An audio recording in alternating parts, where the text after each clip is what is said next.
that comes, I appreciate it. But everything might need to be reevaluated given this state of emergency. Yeah.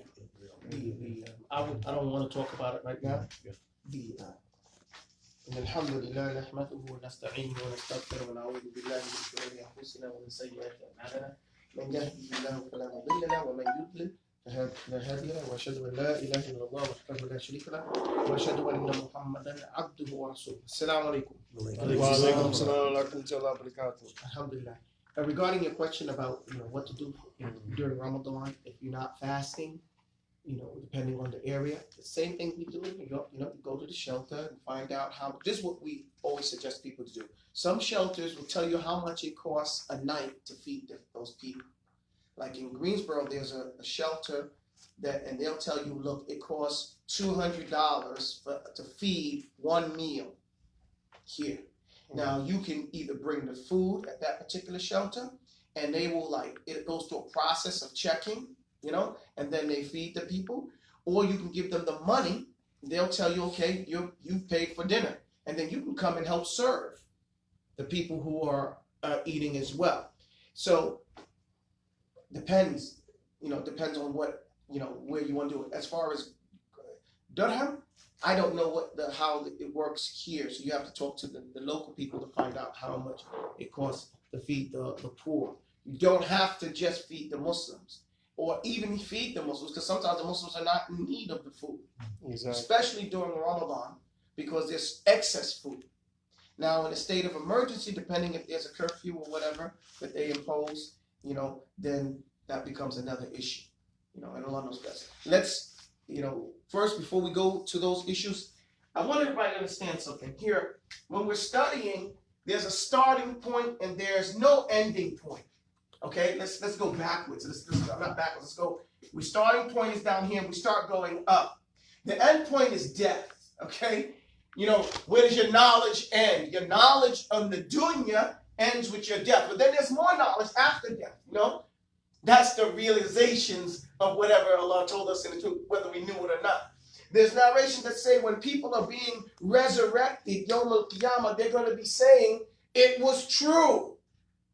It was true. They're going to be, as their bodies are coming back together, they're going to be amazed about it. So they're having new knowledge after death and all those things. But all the things that we're going to know in the world, this knowledge is going to keep increasing like that. However, to some degree, there are what we call classical education. What the Westerners call the liberal arts, right? Liberal arts. Okay, so the liberal arts, according to the classicals, according to the kuffar, so turn the beeper down, whoever guys get the beeper going on the phone, or you can't do it? Don't know. Okay, don't worry about it. The liberal arts in Islam will determine based on whatever you're studying. For our purposes in basic fiqh, like I said, going the route that we're going, you have a primer, a beginner's primer. That's what we're studying now. That's step one. Then we go to what I call an intermediate text. An intermediate text would be like Ibn Ashir in Fiqh al-Maliki. Ibn Ashir. And it goes a step further than Al-Akhdari. Okay? It goes a step further. We'll go over that. But in English, what we'll do outlining fiqh. Outlining fiqh. As that whole book covers all 38 chapters or titles, fiqh titles, in an outline format. Does that make sense? So at this stage, you are a competent adult. Now the next stage will be a risala. Risala to Ibn Abi Zayd al-Qayrawani. It's a famous book. Now, this book is going to be done the actual book. Now, that whatever you come from, whatever language you think, by the time you get to step 3, you're using the actual classics of the past. Does that make sense? Not something based on those classics. There's nothing there. And then the 4th level here, finishing this, would be scholar. I mean, now you're at the level, whereas I mean, you're a scholar here, or if you would equate that to a PhD in fiqh, okay? Whereas this would be like a master's. The Risala would be a master's. And this is Mukhtasar Khalil for our purposes. Mukhtasar Khalil. Okay? Now, in between this, I do a particular thing. After outlining fiqh, I put a book here, because here, between the second and third stage, we do a thing called mutawwalat, right? Which is reading. You do a lot of different readings of different things. One book I tell and teach my students to read is Ijma, Al-Ijma. What is it called? Al-Ijma. Al-Ijma is, how do you say that in English? Al-Ijma. Consensus. No. Unanimous. Unanimous opinion. Okay? So Al-Ijma is the unanimous opinion of all the fiqh scholars. So we study all the things that the scholars have agreed upon. That's what a better word, agreed upon. Okay? Agreed upon fiqh. Now, why do you think we study that? Because this is your immediate go-to. We want to establish in your head these things. This makes up approximately 70% of all fiqh. You get my point, guys? So that's going to be like about 70% of the things is agreed upon. Right? And the parts that's disagreed upon are going to be less than the things that are agreed upon. But they agree upon the spirit and the foundation of things.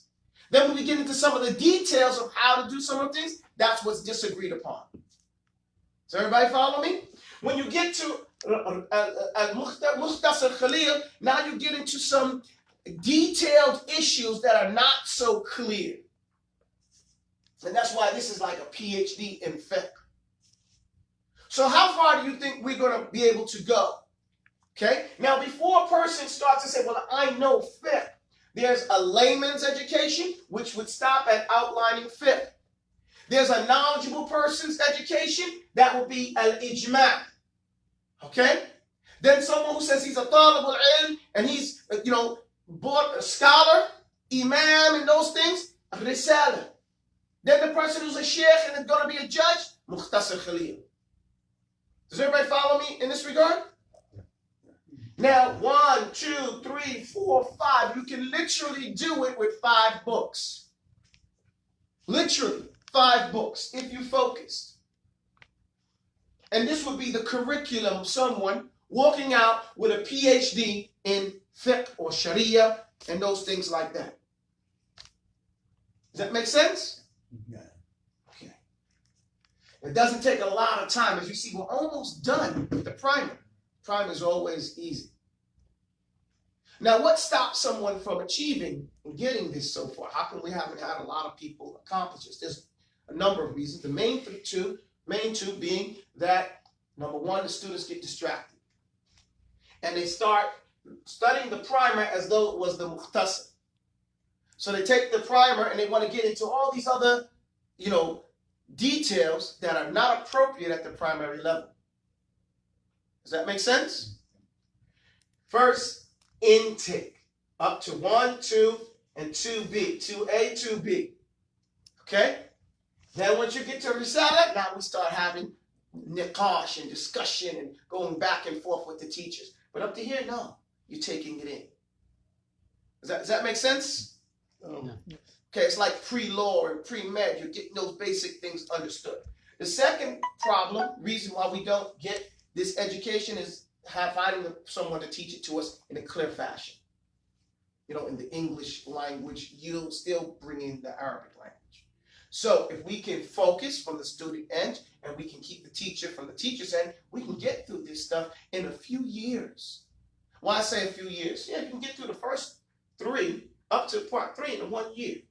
Easily. 1, 2, 2A, 2B. Easily in a year. 3, when we talk about Risala, that might take a year. All the details of it, or less than that. Maybe not a full year, but maybe. And then Al-Mukhtasar Khalil, that might take you 2 years because it's voluminous. Okay? It's about I use one that's about 6 volumes. Okay, and I used the sharh that my teacher did. It didn't take me 2 years to study it, but I was living there. So I'm getting lessons every day, which is a little bit different. Does that make sense? All right. Was it in English? No, it's not in English. I'm putting it in English now. Okay. Okay, that's my hobby. I'm working on Professor Khalil in English. It's the longest poem on fiqh in the Arabic language. Okay, so that's what the Shaikh put it as its sharh. Shaykh Muhammad Salam, and that was the work he did before he died. He worked on it until he died. Okay, so alhamdulillah, every afternoon around Asr time, he would sit outside his house writing it. He would put his bed outside the house. He would sit on the bed like it's a couch, and he would be writing. He didn't have a computer. He didn't have no computer. You know, he just would be writing and stuff. If he needed something, we'd bring him a book, and he would go, just like that, in the afternoon. That was his hobby. All right, so that being the case, now in our primer, we covered a few things. The introduction, I gave my word with heart, Bismillahirrahmanirrahim. I gave my word with heart and head to praise Allah till I drop dead. Send blessings on the Prophet and respect the scholars. All Muslimin must study and pray to fight shaitan every way. Expect the mistakes along the way. Repent to fight another day. This is our foundation understanding. We really got to hold on to that. Okay, this gives us a frame of mind that we should always be in. Reminding ourselves, I gave my word. If your word means anything to you, with heart and head to praise Allah till I drop dead. Send blessings on the Prophet and respect the scholars. Ijtihad. All Muslimin must study and pray. That's what I should be doing. At any time, what should I be doing? Study and pray. Studying is practice. Study is doing something over and over and over again until you know it like a poet. Okay?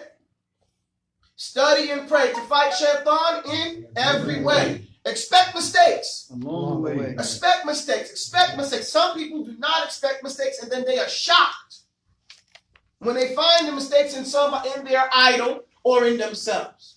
And this shock stops them. How do you get over it? Repent to fight another day. So the first thing that I have to do now that I'm mukallafun, now this is acknowledging that I am now responsible and accountable for myself. Okay?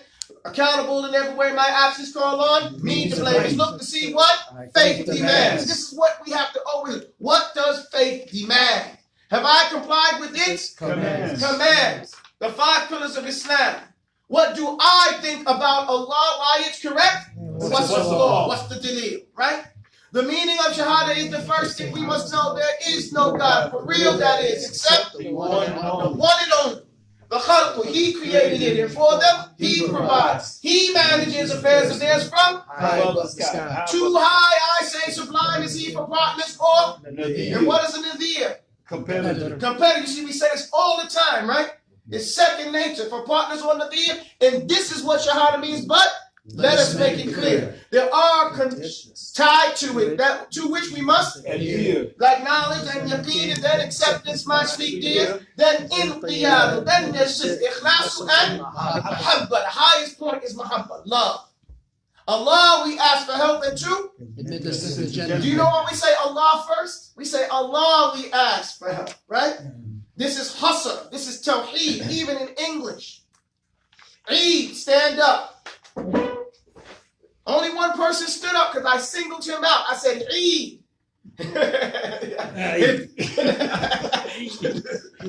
So you see that? I singled him out. Allah, we ask for help. No one else. And to admit us into Jannah. And we get this from Ibrahim when he was getting thrown into the fire. And Jibreel came, do you need me to help? He said, from you? Help from you? No, I don't need nothing from you. From Allah? Yes. Jibreel is and look how big Jibreel is, right? Yes. All his many wings and everything. That's tawakkal ala Allah. Wa ala Allahi falyatawakkal al-mu'minun. And let Allah, and so upon Allah should the believers put all their reliance and trust. Okay? So, And then I have to learn the things I need to do and then every Muslim must concur. Muhammad is the messenger sent by Allah, therefore we trust everything he said to us. Everything. They came and said, Sadiq, right? Abu Bakr, you believe what your man is saying? He's saying he went to Jerusalem overnight. If he said, Yeah, he said if he said it, then it's true. You like what he said? If he said it, because I don't trust you guys. You see that? If he said it, then it's true. Which is important, the wala wal bara in detail. Not that you are telling me the truth, but if he said it, then it's true. Same thing we can take in the case of this wabah that they have saying right now. What is it called? Corona thing, right? If it's true, you give them a break. And even if it's not true, now we have to do something because they're treating it like it's true. Does that make sense? And to me, it's very frightening, personally. Because now they're turning the whole United States into like a prison. And I don't want to die here. It makes people think about it. Now you have to stay. Does that make sense? Yeah. You say, well, that's a choice I really didn't want to make, to stay here, personally. If you think about it. So alhamdulillah, because they have no respect for the dead. None. So you're not respected living nor dead. So alhamdulillah Rabbil Alameen. May Allah bless us to be patient with this bala and allow him to lift the borders and allow us to travel again. Ameen. Ameen. Alhamdulillah. Ya Allah. Give us a choice. Take the vaccination or leave. Right? Easy decision to make in that regard. All right. So, then every Muslim must concur Muhammad is the messenger sent by Allah. Therefore, we trust everything he said to us. We must obey his orders and respect the things he called. All sacred. He brought the laws full and complete. Not one detail did he. All sacred laws must come from him. Sallallahu alayhi wa sallam. And this is very important because we said all sacred laws must come from him. Because now we have people saying, you know what, we have to do salah in a different way. Okay? Now, salah is not something that we can choose to alter. Does that make sense? Yeah. All sacred laws must come from Allah and his messenger. صلوا كما رأيتموني. صلوا كما رأيتموني أصلي. Now, there is this thing that the fuqaha have agreement upon. Just to be fair, they say, come. The question comes in fiqh. We talk about al-ijma', right? What they've agreed upon. The Prophet ﷺ said, "Iqtaribu, get close to each other. Come closer, right? Put your right leg like, saddu, tarasu, tadilu, right? Straighten your ranks, get close to each other, right? Pray, get close, or if you don't, straighten your ranks, right? If you don't close the ranks, Allah will make your hearts what? Divided. So the fuqaha have taken, when I say the fuqaha, I'm talking about the four madhahib, have said, and these other salaf have said, we're talking about Abu Hanifa, Imam Malik, Imam Shafi'i, and Hanbali, have said that straightening the ranks and being close, this is part of the sunnah. But if we are not touching, does it break the salah? Does it invalidate the salah? All of them have said, no, it does not invalidate the salah. So understand why some of the people are saying that, we should now be 6 feet apart. None of this goes too far. Okay, not touching is here. We're not touching each other. Or even here, we're not touching each other. But this is something based on if someone is, sometimes you step next to the person and they step away. So this doesn't break the salah for the jama'ah. It's still considered salah for the jama'ah. Okay, but some of them have said, no, we want 6 feet. Give me 6 feet. Man, even a gunfight back in Brooklyn said, give me 3 feet. Right? Yes. Wasn't that the statement? Give me 3 feet. If you go to the gun range, that's 6 feet right there. That's for the short target, for the pistol target. That's a big distance. Okay, so we don't want to go to extremes with regards to that. You understand? So understand the basis of that is from the Sharia. So if somebody says, okay, not to touch, it's okay. It's still Salat al-Jama'ah. But to do all of that is more than what the government is doing. Because if you see the White House interviews today, they're standing close to each other. They're standing close to each other. They're in proximity. So if we're supposed to take our lead from them, then let's take the lead from them then and say that they're not doing the extreme that the Muslims are going to. And it's really, embarrassing sometimes when the Muslims go way overboard whenever the kuffar say, jump. Who enjoying him, boss? So we shouldn't be like that. We should not be like that. But if it's about the deen, then it's like we can't even agree to make the Eid together. You get my point? So we have to have some balance in regards to that. But the ruling of if they didn't touch, those who say that salah is not valid, it is valid. If they went too far, Allah knows best about that. But to pray and not touch does not invalidate the Salatul Jama'ah. To be clear. Does everybody understand my point? Yes. All right. So he brought the laws full and complete, not one detail did he delete. All sacred laws must come from him, sallallahu alayhi wa sallam. And then I have to learn the things I need to do my fardu ains, like regulations of salah and just how much to pay. The parts of Hajj I have to do this Ramadan and I've done. This obligates all Muslimin to learn the laws and what they mean. I've sworn to do Allah's command and not to do one thing around. So when I fail, I will repent before I get a punishment from up above Allah Most High before my soul destroys to die. Repentance will not be correct until I'm sad and feel regret for what I've done, and I intend not to do that sin again. And if still sinning, I must stop all sinful deeds right on the spot. And no, it's not halal to say I will repent maybe one day. For those who think like that will find a devil has possessed his mind. He's taking control. A devil has possessed my mind. He plans to drop your soul in hell. Turn to Allah to break the spell. Say astaghfirullah wa atubu ilayh 100 times every day. Astaghfirullah wa atubu ilayh. That's all the Muslim has to say. Okay, so now we're finished with the aqidah end of those things. Now we're getting to some actual physical things that we have to do, right? As now we're in the section of Tahara. Tahara takes a noble spot after Aqidah, before Salah. Okay, 11 cleansing points in order. All of them begin with water. Okay, so now we're going to deal with Tahara. As babies, we were potty trained. So toilet rules should not be strange. Make dua and with left step in. No reading, writing, texting in or talking in. Right? Squat the way the Prophet taught, then water and the left is hard. Relieved and clean, with thanks we'll pray, Gufranik as we walk away. As we walk away. Okay? And we use the term walk away as opposed to leave the bathroom, because sometimes you're not in a bathroom. Okay? But as you walk away from the place. And this is because sometimes we go into a place that we call a bathroom, but the stall is actually the place where you need to make the dua, not the place where you wash your hands and those other things like that. Because the American or the Western toilets or the modern toilets are not the same thing as what we call the bathroom in the days of the Prophet ﷺ. Number one, the toilet stuff goes out of the room immediately. Most cases. Okay? And so in those places that it doesn't, that holds the ruling of being out where you throw in the dump, where there's garbage around you, where you shouldn't squat in those areas. And that's why we said squat the way the Prophet taught, because sometimes he told us not to squat from his example. If the area that you're squatting is going to be harmful to you, all right, physically, see, in the West, they have these toilet bowls, right? And everybody's used to them. It's like a little seat. But that's nasty for someone to go in a public place and sit their backside on that same seat that some other person who might have fleas, have sat on that same place. You wonder where this stuff comes from. It comes from that particular action. Whereas we have the real toilet, which is under that, and people squat and say, well, I can't do that. Weakness is not an excuse.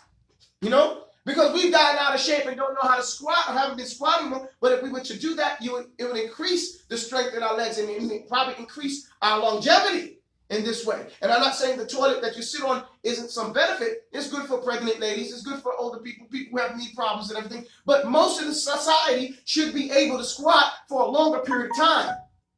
Does that make sense? Yeah. So because of following this kuffar, because originally those toilets were for those type of people who needed them. But then it became a bourgeois thing. I'm going to get me a toilet in my place, And then this Yeah, look, even when you go buy houses in like Senegal sometimes, when I was in Senegal in the 90s, they were like, hey, I got a toilet in here. It was like, you got a toilet, So yeah, it's one. And they would put the toilet actually in the bedroom one. Okay, but the actual general bathroom had the regular squatting toilet. Saying, hey man, we real modern. But this has spoiled us. This has spoiled us.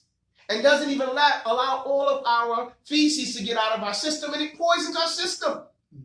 Okay? Because when you squat, the pressure that's done and leaning to the left allows more of it to come out quickly. And this allows constipation. So there's a lot of wisdom in the Sharia that we don't know. Even so far that when we talk about what's going on today, they have like a thing that all the stores have to pretty much close at 5 o'clock except for essentials. This is not really a bad thing for the believer, because it teaches the believer to take care of his business during the daytime hours, right? And tell people to go home, and then the night becomes night again. So in this, even though this wasn't their intention, the mode of life, and if you're old as I am, you remember the 70s were like that. When it got dark, only a few type of people were out in the street. Everyone else, the family people, were home, unless they had some business in the street, some reason to be out at night. And then so, not saying that there's a good intention with that, but there's some good that comes out of that. With the training of the people, now they know they only have less time, they're going to get up and start moving a lot earlier, so they can get the things done, inshallah ta'ala. And may Allah, turn this into an opportunity to put people back onto the fitrah. And so everything that happens to us is from Allah eventually, And if we just look for the benefit,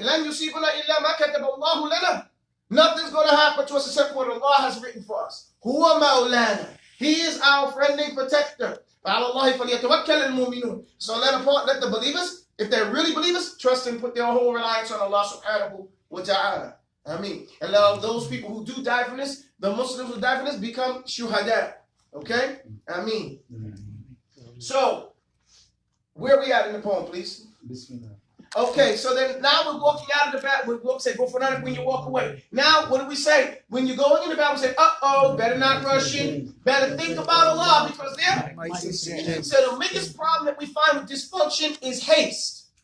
The biggest problem with any type of dysfunction is being hasty. Allah's Messenger gave us a qa'idah, a principle. The principle is al-ajla min ash-shaytan, right? Haste is from shaitan. So a person's rushing to go into the bathroom, right? Rushing to say something to somebody because they can't wait. Rushing to argue with somebody else, but not listen to the other person, what they have to say first before they make a decision. All this haste causes lots of dysfunction in family, in street, in all types of things, and even in this issue here. So we say, better not rush in. Don't rush in. Better think about Allah, because inside there might be some jinn. There will be jinn. We say might be to make people think about it.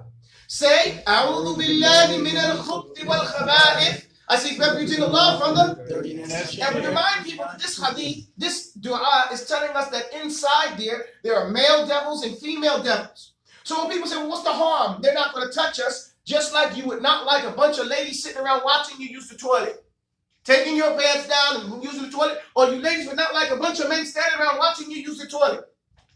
We would not like a bunch of jinns doing the same thing, male jinns or female jinns. Does that make sense about what the harm that comes from, the human dignity, the loss of human dignity in that regard? So, alhamdulillahi rabbil alameen. The next one is, say Bismillah and wash my hands once or twice or 3 times and wash my mouth and blow my nose and wash my face. That's how it goes. I wash my arms until they bend, then wipe my head. And back again. Wash my ears inside and now go up and down. There is no doubt. Then make sure that I wash my feet, my ankles washed. Wudu is complete. Wudu is complete. Wudu is complete. Okay, now we're finished with Tahara. Wow, we didn't cover everything in Tahara, did we? No, we didn't. Someone who doesn't understand would say, why didn't you talk about more things like Tahara? They don't understand the objective of the teacher or the class. And this is because an impatient person, right? Be patient. Knowledge is taken by taking steps, one step after the other. And everything is not taught at one time. At this stage, we've covered the basics that you will need right now. Legi, which is wudu, which is dua going into the hammam, and this things like that. And how to clean yourself from istinja. Get these basics down, and then when we go to the next level, we cover other things, okay, that go on another step further, like the haid, like the haid, and like taking a ghusl, and all these different other types of things, what to do with pox and what happens to the dog and all these other things that come into place on the next level. If you give these things at the person at the beginner level, it's just like you're talking to your child. They will not understand it. It's too much to take in.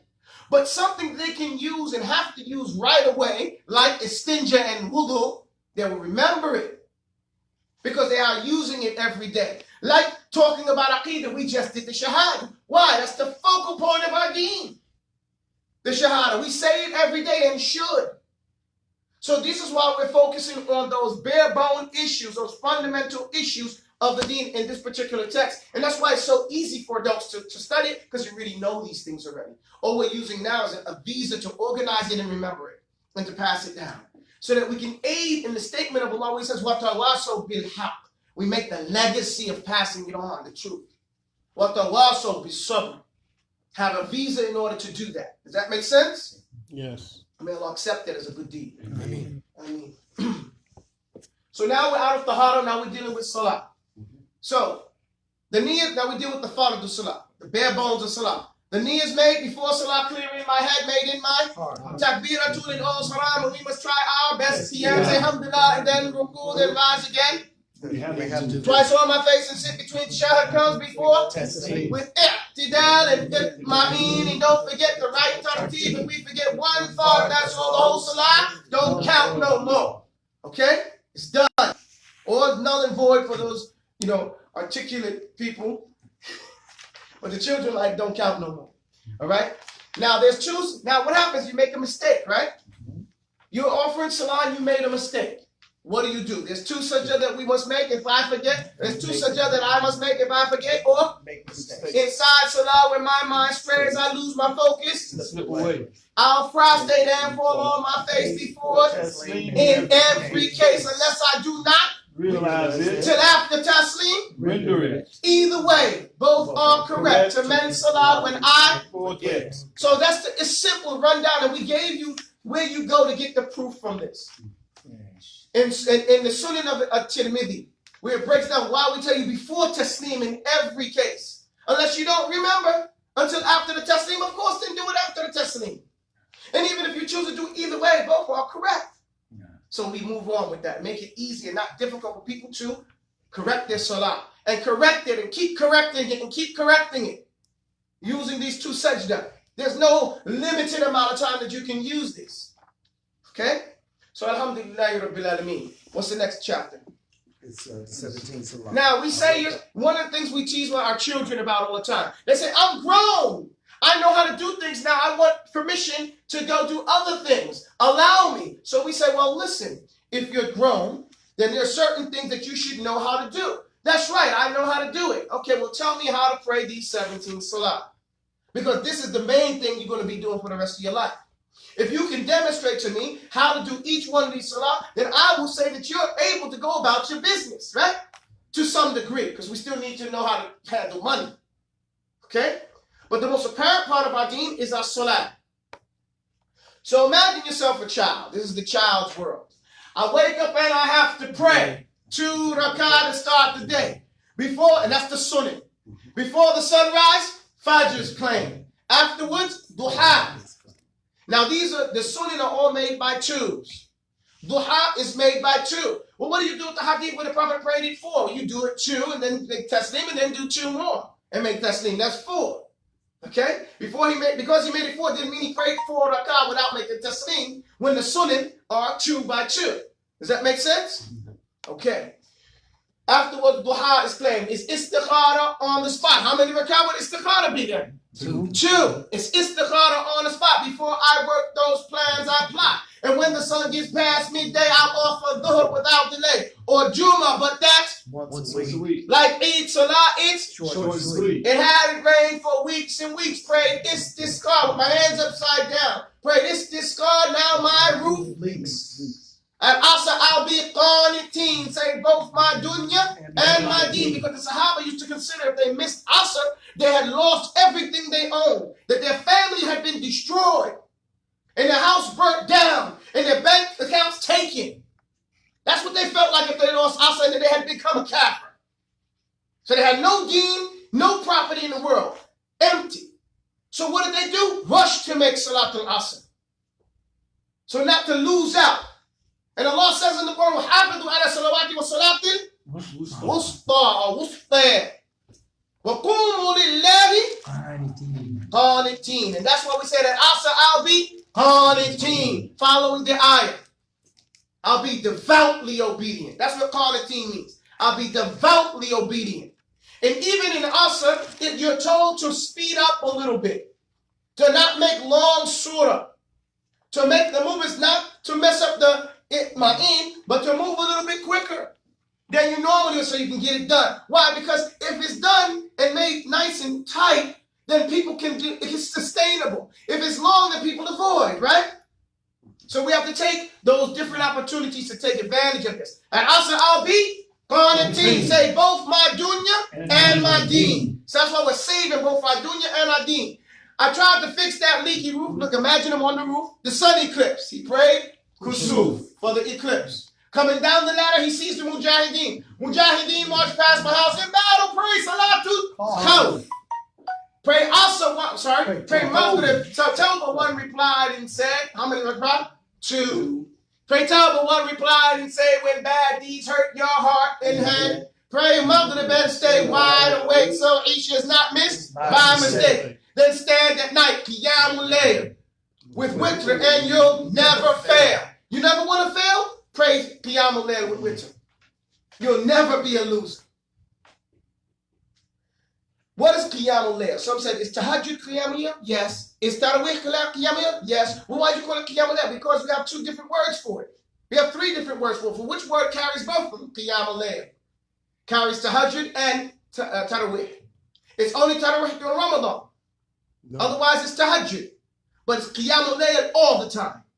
Does that make sense? Yes. Stand at night, qiyamul layl with witr, and you'll never fail. And what the funny thing about qiyamul layl, you don't even have to stand. You can do it sitting down as an ease. Do you get the same reward? No, it's not the same 100%, but you don't get a 0. You know? If you don't do it at all, you get a 0, and worse. If you don't stand at night at all, if you don't pray anything at night, you pray Isha and then you get up for Fajr, Shaitan urinates on you. Not just urinate, he urinates on our faces. Not even on your face, in our ears. So it better get a little of the reward or a lot of the reward than no reward, and then worse, getting urinated on. Who would like to, if you believe in Allah, especially you know that this is a reality, and you don't know the harm that's left on us from getting urinated on constantly, the stink, the spiritual stink, the multidimensional stink that's on us from not making Qiyamul Layl, and what we're missing of the reward of applying and doing this salah. But if we learn, you don't even have to face the Qibla, because it's not a fard salah. So all this ease is there to make it easy for you to do it. You can get ready for bed and pray it before you go to sleep. Like Abu Bakr as-Siddiq and Abu Hurairah radiyallahu anhuma used to do. Or you could do it like Umar, go to sleep and then get up. So we have different ways. Once you pray Isha, go about your night. And then right before you go to bed, make it your time and say, okay, I'm in my room praying. To sit down on your bed and do it at the edge of your bed. At least you get the reward. May Allah increase our ability to pray Qiyamul Layl with witr so we'll never fail. Ameen. Janazah will be much too late to offer prayers. I didn't make it. Okay? And also now, if you prayed all your life, hopefully Allah will allow someone to pray Janazah for you. Because you don't have any choice there, right? No one's there. You have to have someone else make it for you. So hopefully you go to other people's Janazah so some people will come and make your and help you perform your Janazah. May Allah make it that we have a lot of people to pray over us for our Janazah. Ameen. What's the next chapter? Ramadan. Ramadan. That's what we were waiting for. Now we're in the chapter of Ramadan. We're talking about Ramadan. When doors in heaven open. No, you show Go out the no, door and then go in there. When doors in heaven. Now we're in the chapter of Ramadan. Now with the Ramadan, what we did is we described a day in the life of Ramadan. Okay? When doors in heaven open wide, or when doors in Jannah open wide, and hell is locked, devils inside. When Sha'ban month strikes 29, the Muslims search the skies to find. The Ramadan's new moons approach with taqwa blessings and good hopes. The sun, what is it? So if Oh, they yeah. So if they sight the moon, we fast. And if it's cloudy, 30 pass from Sha'ban before Ramadan, the month of fasting and Quran, the month we pray the Taraweeh and wake up early if we sleep, right? So this just talk about that for a few seconds.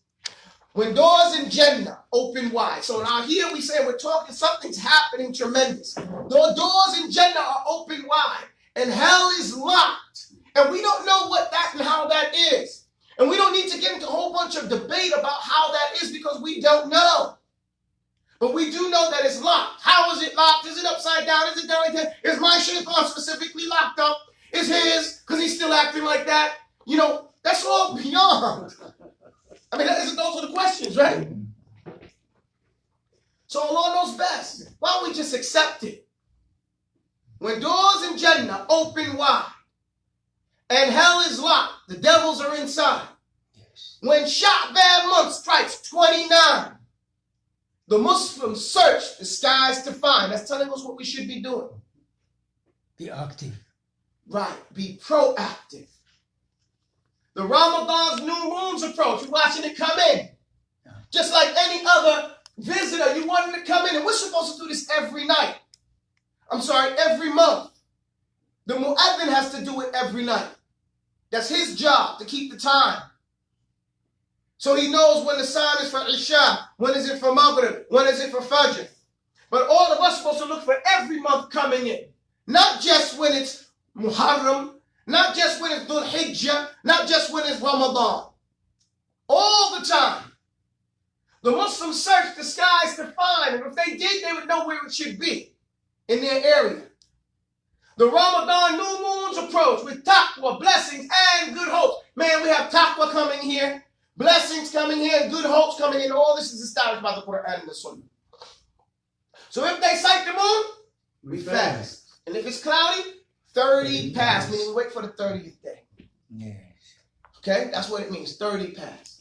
From Sha'ban, before Ramadan, the month of fasting and Quran. It's not just fasting. No. It's fasting and Quran. The month we pray the Taraweeh. So it's not just fasting, it's not just Quran, it's standing in Salah. The month we pray the Taraweeh and wake up early so we can eat the suhoor. Everybody likes that part. You know, you miss it one time, you won't miss it twice. So the wake up early when we sleep. If you sleep, because sometimes the nights go so quick, you don't even get a chance to sleep. But you're energized. Anybody feel the miraculous energy of Ramadan? You can feel the blessing. So if they sight the moon, we fast, and then it's 30 pass from Sha'ban before Ramadan, the month of fasting and Quran, the month we pray the Taraweeh and wake up early when we sleep. The sunnah is to eat and drink a light suhoor for Fajr's, and then from sunrise till it sets, we fast and leave all nourishment. So now we go back here. The sunnah is to eat and drink a light suhoor before Fajr's bring, right before the edge of Fajr. It's called suhoor because that's the darkest part of the night. Okay? And the darkest part of the night is called, anything done in the dark is called sihr. Same word as magic. That's why it's called suhoor. And sihr is called magic because it's something done in the dark. Something obscure you can't see. So the suhoor is the meal no one sees you take. Okay? Except your family, of course. You know, unless you stayed in the masjid. But this is the same exact word for anybody who had any questions. It's the same exact word. Why is that? Because magic is done in the dark. Magic is something done that you a sleight of hand and trickery. Okay? And the suhoor is done in the darkest part of the night before the day. The sunnah is to eat and drink a light suhoor. You don't have to make up all the meals you missed. Some people weigh their food. You know what I'm saying? Like, I missed this much today. I'm going to make it up as soon as my food goes away. Now, that's not good for you, you know. A light suhoor before Fajr's break, and then from sunrise till it sets, we fast and leave all nourishment. Not just fasting to not eat and drink, but any nourishment. Can't take shots. You can't do anything that's going to nourish the body. Okay? It's what strong Muslims have to do, obligating me and you to intend the night before a day of fasting for the Lord. So it's what strong Muslims have to do. So if someone is weakened because they have diabetes, because they are older, because they have any other sickness, then, or because they're traveling, because that's a weakening too, it's difficult. Then that person is actually told not to. Because you're not, there's no haraj fi deen, there's no hardship in the deen. And the Prophet ﷺ said what could mean there's nobody that forces things upon themselves and makes their life difficult until actually that difficulty breaks them. How many people we've seen, they're so hardcore, now we don't even see them no more. They're gone because it's not sustainable. You can't hold a fist for a long time. Okay, it's going to clog up the blood. Okay, it's got to relax. So everything has an inhale and an exhale. Okay, and we have to learn how to do that with our lives. The balance of Islam. Okay? Alhamdulillah Rabbil Alameen. It's what strong Muslims have to do, obligating me and you to intend the night before. So we see the rules now, that we have to make the intention the night before a day of fasting for the Lord. Okay? And that's what our thing is. You have to intend. You don't have to say, Allahumma inni nawaitu an asuma gadin. No. The knee is made in our head, clear in our heart. Okay? But if you did not intend, if you didn't think that it was Ramadan, you got your days mixed up and stuff like that, that's a different subject. Okay? You didn't make the intention to fast. You should have had that going up to it, right? The intention should be, okay, what month is this? Oh, man.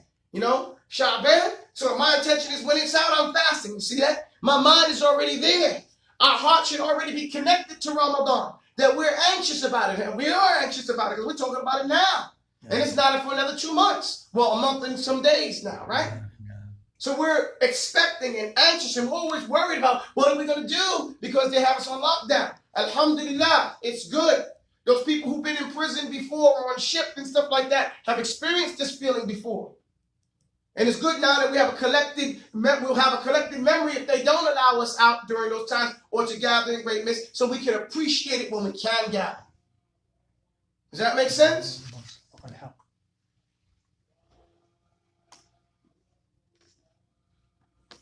What time is this on? 28 after that. No, what time is it? Maybe another 10 minutes. It's going to be in 10 minutes.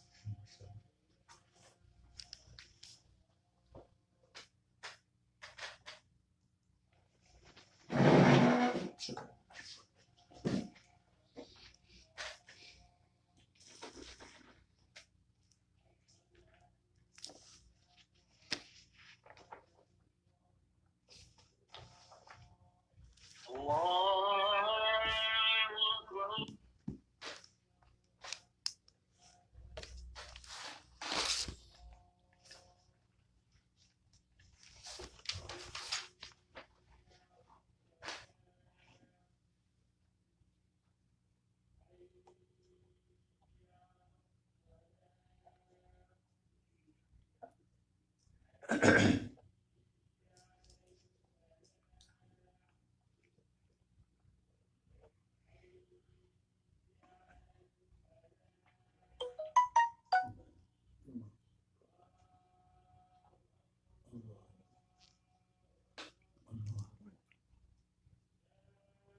Yeah. La ilaha illallah Muhammad.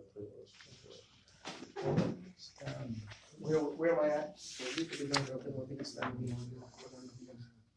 It was to intend the night before a Okay, day so of we're- fasting for you. So we're starting at, I'm going to stop here then, because what we did is the preamble up until something the day, Yeah. And so now 2 and 10 the night before, the day of fasting for the Lord. So we won't get into the day yet till next class, inshallah ta'ala. So we can cover that. This is like our second to last chapter, it's our penultimate chapter. It's one of the longest poems because it's Ramadan. It's a whole month packed into a small poem. It's not really long once you start reading, okay? And because you know what to expect. But it sets down for us what we're supposed to do in Ramadan, okay? And then the next poem is the poem on the lineage of the Prophet sallallahu alaihi wasallam. It's important that, Some people say, well, why did you put this here? I put this here as opposed to putting it after the shahada, the second shahada, because people were not, at that point, it would clog up the chapter, okay? And in the beginning of any exercise that you start, you have to get the person involved into it or they feel it's too long. You know, at the beginning, you have to understand the nature of education as well as, you know, what should be taught. So we put it here at the end because now the person is ready to learn about who is the messenger of Allah, right? And why is that important? That's important because you can't love someone you don't know, okay? How do you say you love the Prophet? And that's part of our deen. How will you say you attached to him and you know nothing about him or very little about him? You know? Or it's just, you know, oh yeah, I heard. Nah, you gotta know him. You have to, you know, I love the Prophet. Well, what does he look like? Describe him. Okay? Who gave the best description? These are things that we should not just, you know, the scholars know. Everybody should know. Okay? Because we have this stuff, and the person that gave him the best description is that woman who gave him milk when he was escaping and making hijrah. She described, she describes him the best. Okay? So we're going to go back and look at that hadith. The lady he stopped by, he milked her goat. And then our husband came home and he said, well, describe it to me. And she described it. I said, man, she put it on. And when we get there, we'll go through that. Inshallah. There are a lot of lessons in this, knowing who the Prophet is. One of the main ones for those who have accepted Islam is that all of his ancestors are kuffar. But we don't disrespect them, do we? No. So you shouldn't disrespect your own or look down on our own lineages and ancestors that we come from. Why? Because that's an issue of self-esteem. If you think you come from dirt, then not dirt, but dirt is good. We all come from dirt. But if you think you come from trash, then you're going to think you're trash. How can I be anything else if I come from trash, right? So this is why it's not even ma'qul and intellectual to look at your people in your past in a disrespectful way. They all have their greatness. And that's what you should focus upon. Alhamdulillah. That's why it's very important for the Westerners to keep us colonized, to keep pointing to your past as slavery. Right? As opposed to what happened before that. I mean, like, you don't get the credit for that. Really? You get my point? Yeah. So, you know, we have to put these things into the proper perspective that this is all Islam.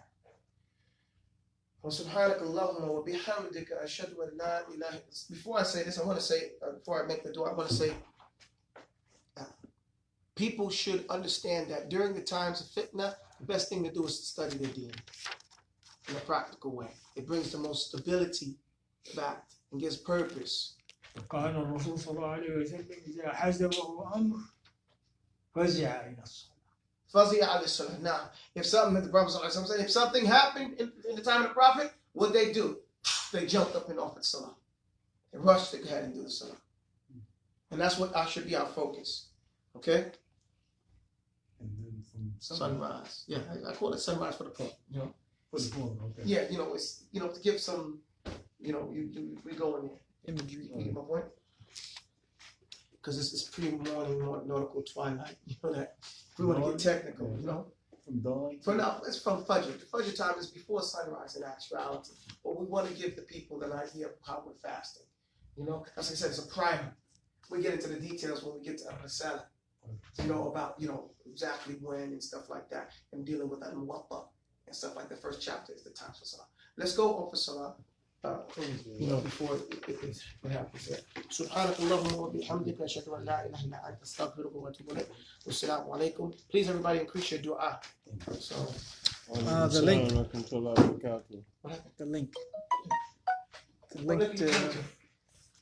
The link to give everyone to. go tell them to sign up. You type in here timbuktu.edu.com. They can just go to our website. Go to Timbuktu. Bob, can you get this on your thing? Yes. You said it's a free Fiqh. You know, and then they have to look for, what is it, local classes, I think it's called. Anybody know? I think it's called local classes. Sign up, register for free.